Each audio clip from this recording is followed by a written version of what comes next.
Abun da a iya cewa aka jima ba gairin hakan ba a yankin jihar Adamawa shine a wannan karon ya faru a ƙaramar hukumar Ganye da ke jihar, inda wata shirgegiyar kura ta sauko daga dutse ta kuma yi dirar mikiya cikin gari, sai dai cikin hikimar Ubangiji wasu jajirtattun matasa suka yi nasarar kashe ta domin fargabar ta iya cutar da al'umman gari.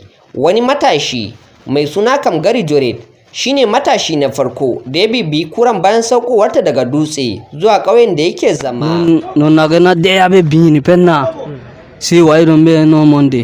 Ni ne mutum na farko da na fara bibiyan kuran, sai daga bisani wani mai suna Mundi ya kawo min agaji.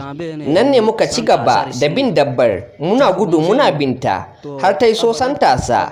Nan ne muka hau mashin muka ci gaba da binta har ta shiga yankin cikin shanu. Ta yi ta shiga lunguna daban-daban har daga bisani ta shiga wani gida inda ban samu na iso da wuri ba. Bayan isowa ta na tarar da tarin mutane a gidan har kan gini kafin aka yi nasarar kashe ta.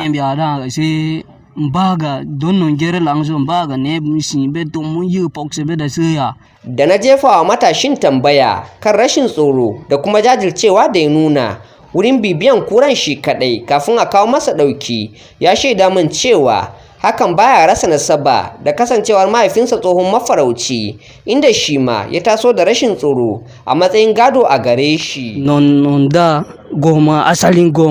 Mahaifina tsohon ɗan baka ne, bayan ya haife mu uku ya kwanta rashin lafiya, inda a nan ne sai fita daga harkar baka.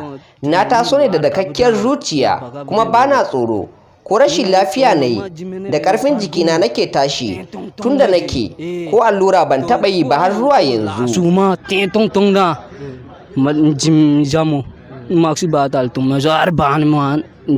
Shi ma wani matashi mai suna Dennis da Kumce Mile Butere da ke kasancewa cikin waɗanda suka nuna bajinta wurin kashe dabbar bayan shigarta wani gida, ya bayyana min yadda lamarin ya faru. To wannan dai da taimakon Allah ne, domin da ya gudo ya nufa cikin ɗaki ne, da ya gudo ya shiga cikin ɗakin kuma Allah ya sa ba kowa a ciki, shine sai ɗanmu ya shiga da wuka ya fara sassare ta. Abubakar Adamu mai ba da shawara ne na musamman ga ƙungiyar maharba reshen jihar Adamawa, wanda ya ce ƙungiyar maharba sun jinjina wa matasan ƙaramar hukumar Ganye bisa rashin tsoro da kuma nuna bajinta domin kare ɗaukacin al'umman gari. A jinjinan nake yi da su, lalle na yaba, na gode musu. Inda sun bar ya shigo gari yadda ya ciji mutum da ya zai ciji mutane kusan 100. Ina yabe su su kara karfi da danse, duk abin da ya fito dai a fito ha maza ha mata. Samun irin waɗannan jajirtattun matasa dai zai taimaka gaya wurin ragewa al'umma fargabar makamantan waɗannan abubuwa. Ƙarshen rahoton kenan daga jihar Adamawa, Nuruddin Usman, Ganye.